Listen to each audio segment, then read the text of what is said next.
കിച്ചു കുറച്ച് ദിവസങ്ങൾക്ക് മുമ്പ് ഒരു വീഡിയോ ഇട്ടിട്ടുണ്ടായിരുന്നു. ആ ഒരു വീഡിയോയിൽ രേണുസുതിക്കെതിരെ, രേണുസുതിയുടെ ചേച്ചിക്കെതിരെയും ഭർത്താവിനെതിരെയും അതുപോലെ തന്നെ രേണുവിൻ്റെ അച്ഛനെതിരെയൊക്കെ സംസാരിച്ചിട്ടുണ്ടായിരുന്നു. മെയിനായിട്ട് പറഞ്ഞൊരു കാര്യം എന്ന് പറഞ്ഞാൽ സുതി ഉണ്ടെങ്കിൽ ഭയങ്കരമായിട്ട് ബുദ്ധിമുട്ടിയിട്ടുണ്ടായിരുന്നു. അതിന് മെയിനായിട്ടുള്ളൊരു കാര്യം രേണുവിൻ്റെ സഹോദരിയും ഭർത്താവും ഒക്കെ ആയിരുന്നു. അവർ പണിക്കൊന്നും പോകത്തില്ല, അച്ഛനായിരുന്നു എല്ലാ കാര്യങ്ങളും നോക്കിയിരുന്നത്. അതായത് സുതിയായിരുന്നു എല്ലാ കാര്യങ്ങളും നോക്കിയിട്ടുണ്ടായിരുന്നത്.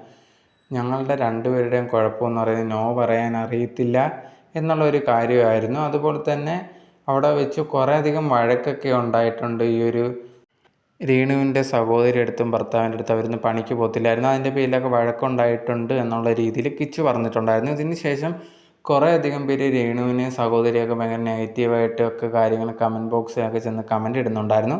ഇപ്പോൾ ലേറ്റസ്റ്റ് ആയിട്ട് രേണു അതുപോലെ തന്നെ രേണുവിൻ്റെ സഹോദരിയൊക്കെ പ്രതികരിച്ചിരിക്കുകയാണ്.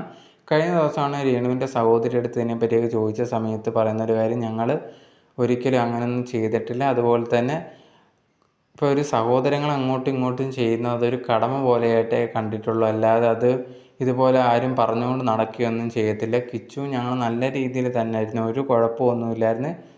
ഇന്നാൾ കൂടി വന്നതേ ഉള്ളൂ, ആ സമയത്ത് പോലും നല്ലോണമാണ് പെരുമാറിയത്. പിന്നെ എന്താണ് ഇങ്ങനെ പെട്ടെന്ന് പറഞ്ഞതെന്ന് അറിയാൻ പറ്റുന്നില്ല. ഞങ്ങളുടെ ഭാഗത്തു നിന്ന് അങ്ങനെ ഒന്നും തന്നെ ഉണ്ടായിട്ടില്ല എന്നുള്ള രീതിയിലായിരുന്നു രേണുവിൻ്റെ സഹോദരി മറുപടി പറഞ്ഞിട്ടുണ്ടായിരുന്നത്.